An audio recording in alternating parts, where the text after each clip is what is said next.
Chibiem was Adom TV, Badwam Jumede, so yada Apostle Dr. Nita Kutegwase, and in Cranshan Sama, were there a brayer, dear do Sonny a Badwam Cassie, and some no near to your Mubia, Ubetini Ghana Education Service, Edia to Wasi, a sheer for ne walk aquatrons, so her name was a podie, or more a new free hoya, the sun some no ebebro. Aban so ne ya make say koko bag buono wa pejam ekoso ehun komo bi ene nsem na no pay ye de bro Adom TV Badwam kase faseda mama Joy Trish one monta di baako ene hyemi ko Facebook/Adom TV extra Gov't TV 119 DSTV 280 ko YouTube search Adom TV 2 na kwa adomonline.com semi ne nsem bebre ewo ho bididi afia amankwa tamaklo yenkomra Chemo ankasa etie Ghana Education Service and penifo na dia to jachemo se afi wasin so hwene de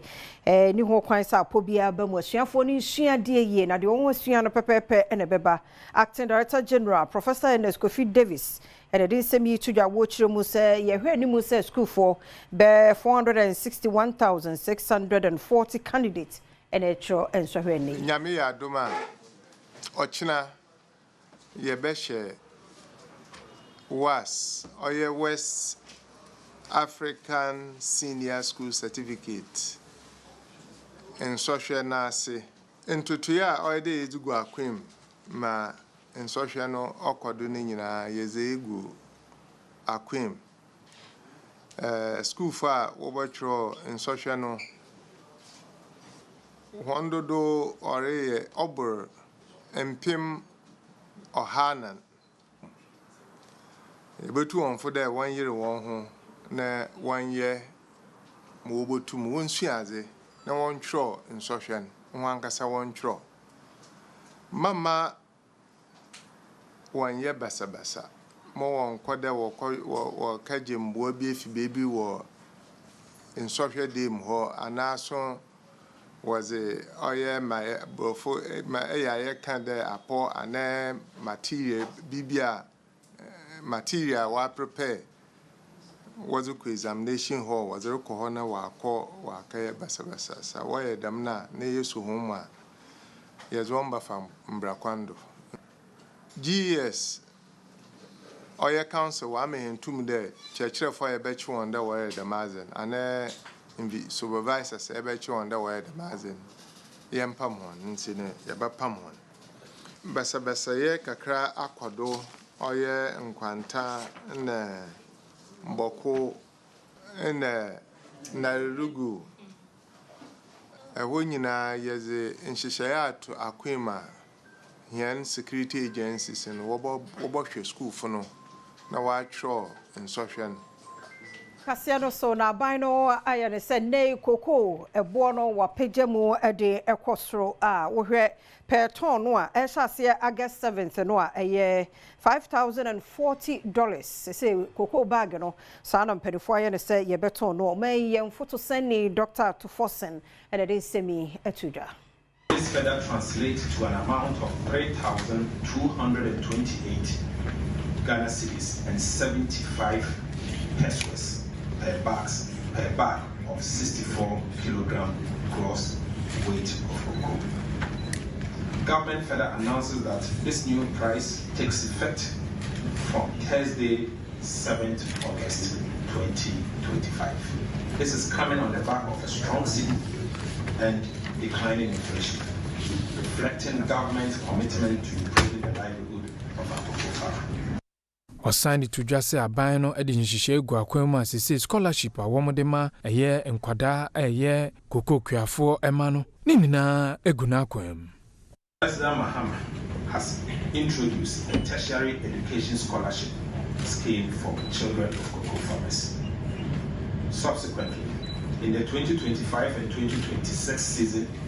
Cocoa Board will develop modalities and implement the cocoa tertiary scholarship scheme for children of cocoa farmers, which will take effect from the 2026 and 2027 academic year.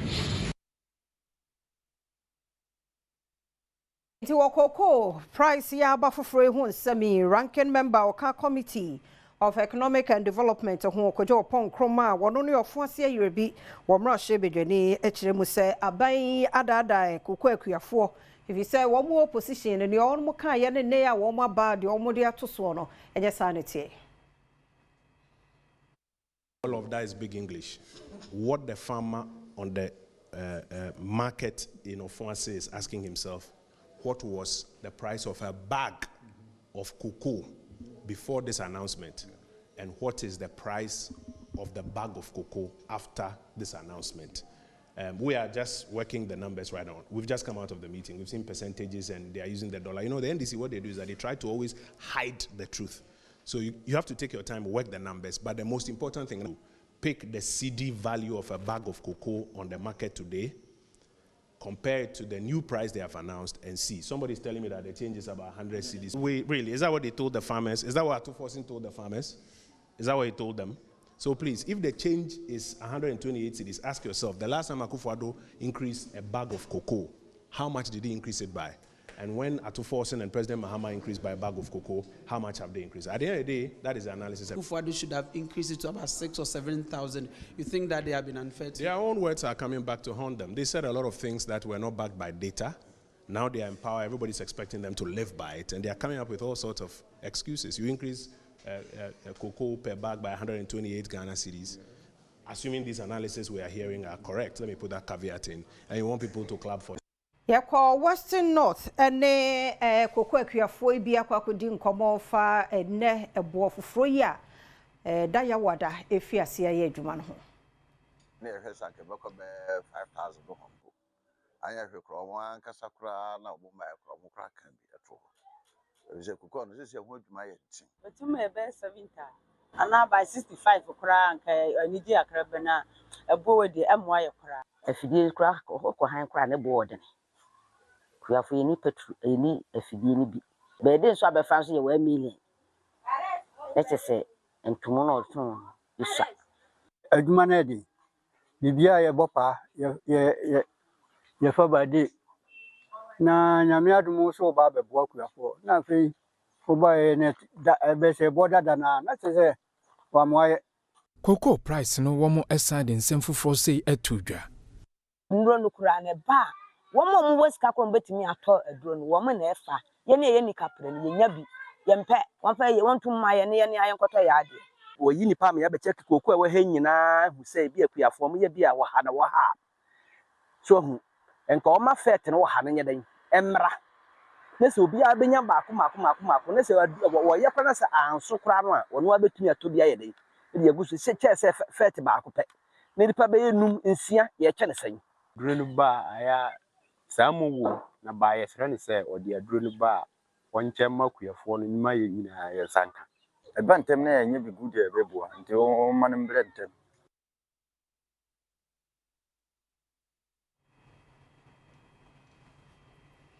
Yanyira no so na Adom TV Badwam kase na ha na brama kwan na no pe ye de asie ye da semre ne adagye wode ma ye wadaro maka ye ho ne emfa de obonkrata no ne Adom online stories no to so ye nche ye kwa basisi e mididi afia amankwa tamaklo